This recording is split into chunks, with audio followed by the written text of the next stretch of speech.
أعوذ بالله من الشيطان الرجيم. بسم الله الرحمن الرحيم. وحاجه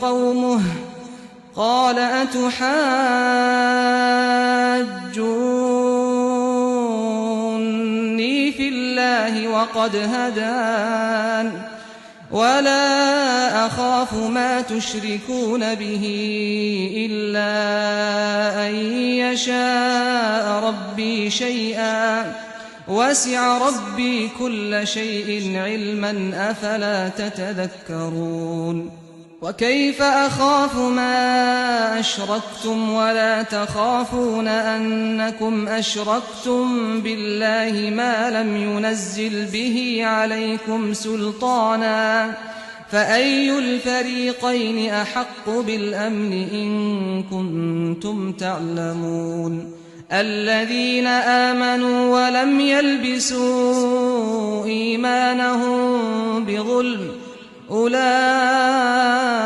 لهم الأمن وهم مهتدون۔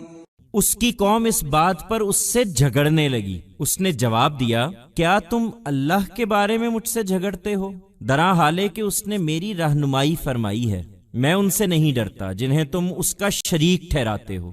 ہاں اگر میرا پروردگار ہی کچھ چاہے، میرے پروردگار کا علم ہر چیز کا احاطہ کیے ہوئے ہے، پھر کیا تم دھیان نہیں کرتے؟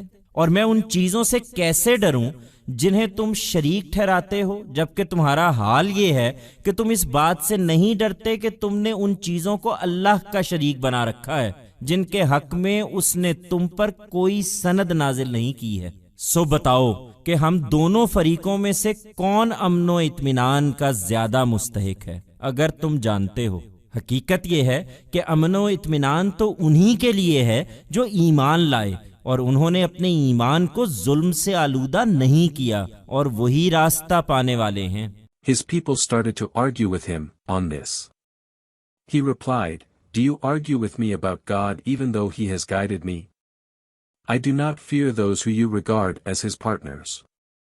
Indeed, unless my Lord wills something. My Lord's knowledge encompasses all things. Then will you not pay attention? And how can I fear what you ascribe as partners to God, when you are not afraid of ascribing partners to Him for which He has not sent down any sanction to you? So, tell me, which of us two factions is more worthy of peace and comfort, if you know? In reality, peace and comfort are for those who accepted faith and did not contaminate their faith with oppression, and only they are the guided ones."